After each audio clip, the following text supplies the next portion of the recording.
Bapak Ibu yang terkasih di dalam nama Tuhan Yesus Kristus, nats firman Tuhan yang kita renungkan pada pagi hari ini terdapat di dalam 1 Samuel pasal 12 ayat 13 sampai ayat 16. 1 Samuel pasal 12 ayat 13 sampai ayat 16. Beginilah firman Tuhan. Maka sebab itu, lihat itu raja yang telah kamu pilih, yang kamu minta.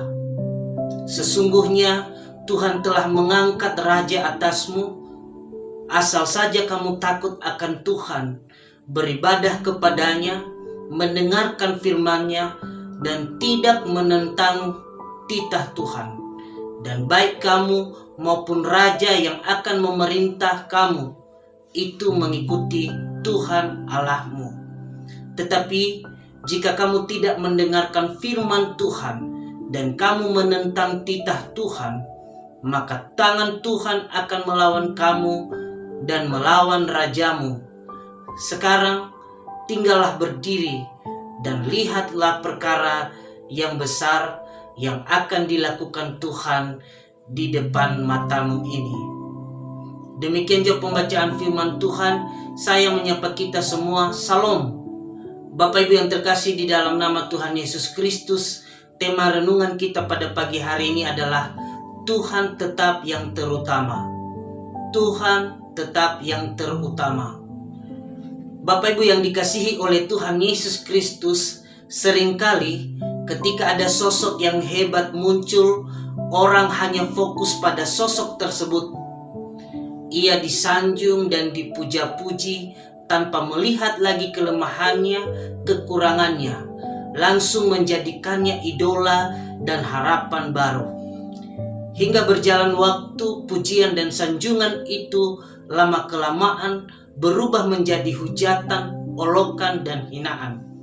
Mengapa? Karena kita hanya melihat popularitasnya, bukan pekerjaan yang hendak dikerjakannya, baik atau tidaknya. Sebab segala sesuatu dapat dinilai baik tidaknya bukan di awal, melainkan di akhir ketika ia menyelesaikan tugas dan tanggung jawabnya tersebut.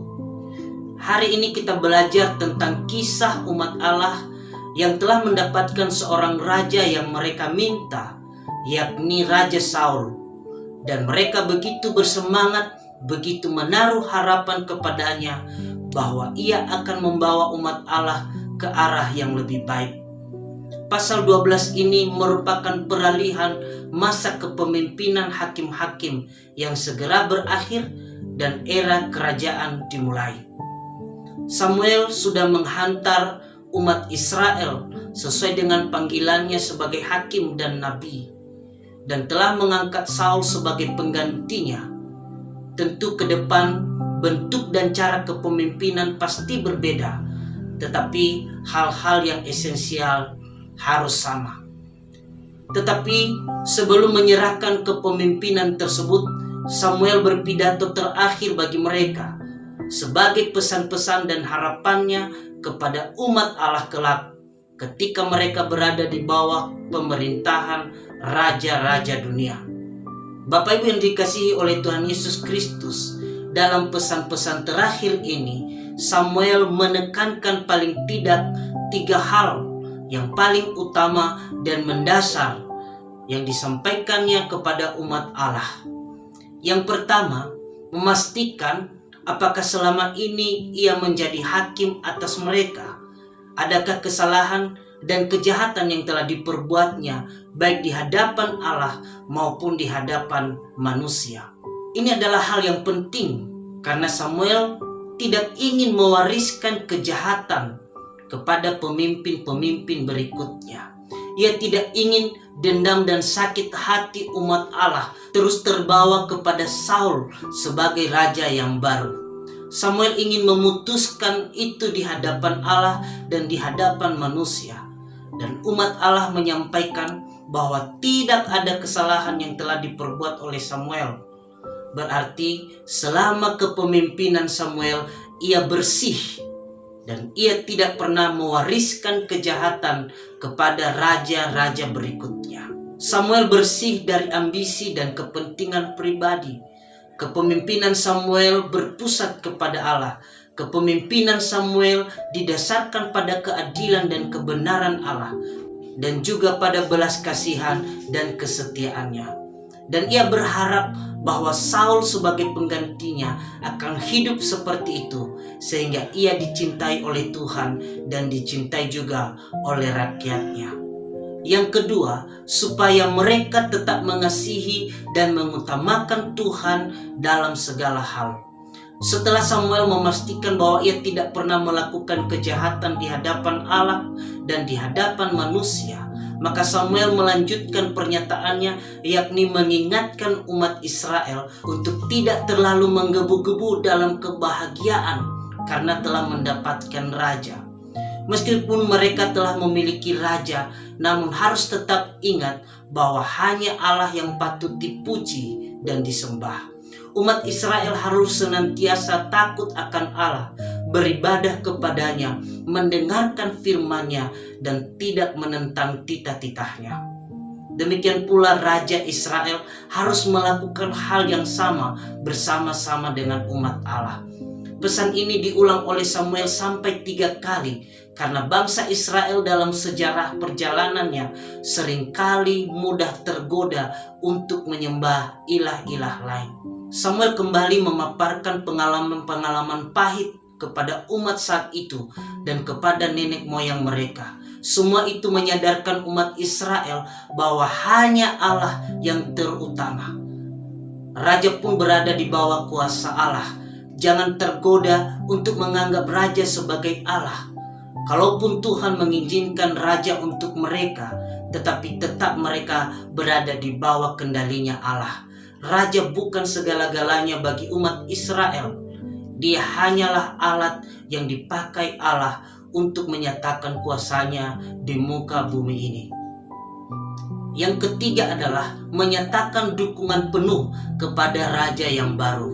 Samuel sekalipun telah berhenti menjadi hakim atau pemimpin bagi umat Allah, tetapi tidak berhenti untuk melayani bangsa Israel. Dalam struktural dia bukanlah yang tertinggi, namun ia tetap hakim dan nabi bagi umatnya. Oleh sebab itu Samuel menyampaikan bahwa ia akan tetap berdoa kepada Allah dan mendoakan umat Israel serta rajanya. Bahkan ia terus melanjutkan pengajaran kepada umatnya tentang jalan yang baik dan lurus. Samuel memiliki jiwa besar. Demi kepentingan dan keutuhan sebuah bangsa, ia melakukan itu dan tetap mendukung Saul sebagai raja. Bapak Ibu yang terkasih di dalam nama Tuhan Yesus Kristus, dari kisah atau dari pidato Samuel ini ada 3 hal yang perlu kita petik dan kita pelajari dari kepemimpinan Samuel ini. Yang pertama, memulai dengan baik dan mengakhiri juga dengan baik. Tidak banyak pemimpin yang mengakhiri kepemimpinannya dengan baik. Ada yang jatuh di tengah jalan karena ambisi pribadi, ada pula yang jadi gila kekuasaan sehingga tidak mau turun meski sudah waktunya. Godaan untuk menyelewengkan otoritas dan kuasa yang dipercayakan kepadanya sangat besar. Juga tak sedikit oknum pemerintah, masyarakat, gereja maupun rumah tangga yang kacau karena kepemimpinan yang tidak konsisten dalam menegakkan kebenaran dan keadilan. Untuk itu, bila kita menjadi pemimpin, berilah diri dipimpin oleh Tuhan terlebih dahulu. Jangan sampai kita mewarisi ketidakadilan, kejahatan, masalah kepada generasi-generasi berikutnya. Berusaha untuk tidak bercacat sedikit pun dalam kepemimpinan kita, sehingga yang melanjutkan kepemimpinan berikutnya pun aman, nyaman, dan tentram dalam memimpin umatnya. Yang kedua, tetap menempatkan Allah sebagai yang terutama. Di sekitar kita begitu banyak godaan yang dapat menarik kita untuk menjauh dari Allah dan menempatkannya menjadi yang kedua. Godaan bisa datang tanpa kita sadari. Godaan itu bisa juga muncul dari kekaguman yang berlebihan terhadap seseorang, sehingga kita menjadi lebih memuja orang tersebut dibandingkan dengan Allah. Mari kita waspada terhadap segala godaan tersebut. Allah tetaplah yang utama. Dialah penguasa satu-satunya di bumi dan di sorga. Manusia tetaplah manusia. Sehebat apapun dia, ia tetaplah manusia yang memiliki kekurangan dan keterbatasan. Hanya Allah lah yang mempunyai kesempurnaan. Untuk itu, waspadalah terhadap godaan-godaan tersebut. Lawanlah godaan dengan kekuatan yang dari Allah, karena hanyalah Dia sumber kekuatan kita. Yang ketiga, ketika tidak lagi memimpin, dukunglah pemimpin yang menggantikanmu. Melakukan hal ketiga ini sangatlah berat sekali. Sulit kita menemukan jiwa Samuel bagi pribadi-pribadi pemimpin kita masa kini. Justru ketika mereka berhenti dari kepemimpinan itu, mereka menjadi penghasut, pemecah belah, bahkan menjadi penentang pemimpin yang baru. Kepribadian itu tidaklah elok. Justru sebagai orang yang dulu memimpin, mesti kita mendukung pemimpin-pemimpin berikutnya, baik dari segi tenaga, pikiran, bahkan materi sekalipun kalau dibutuhkan kita berikan. Marilah kita seperti Samuel yang selalu berdoa dan terus berdoa bagi pemimpin-pemimpin berikutnya. Dan marilah kita menjadi pengajar-pengajar kebenaran kepada generasi-generasi berikutnya, sehingga mereka tetap taat dan patuh kepada Allah. Akhir kata Bapak Ibu yang terkasih, mari kita melakukan semuanya untuk hormat kemuliaan Allah, dan hanya Allah satu-satunya yang ditinggikan dan dimuliakan. Sehebat apapun pemimpin dunia ini, Allah kita yang menjadi pemimpin hidup kita. Tuhan Yesus memberkati kita semua. Shalom.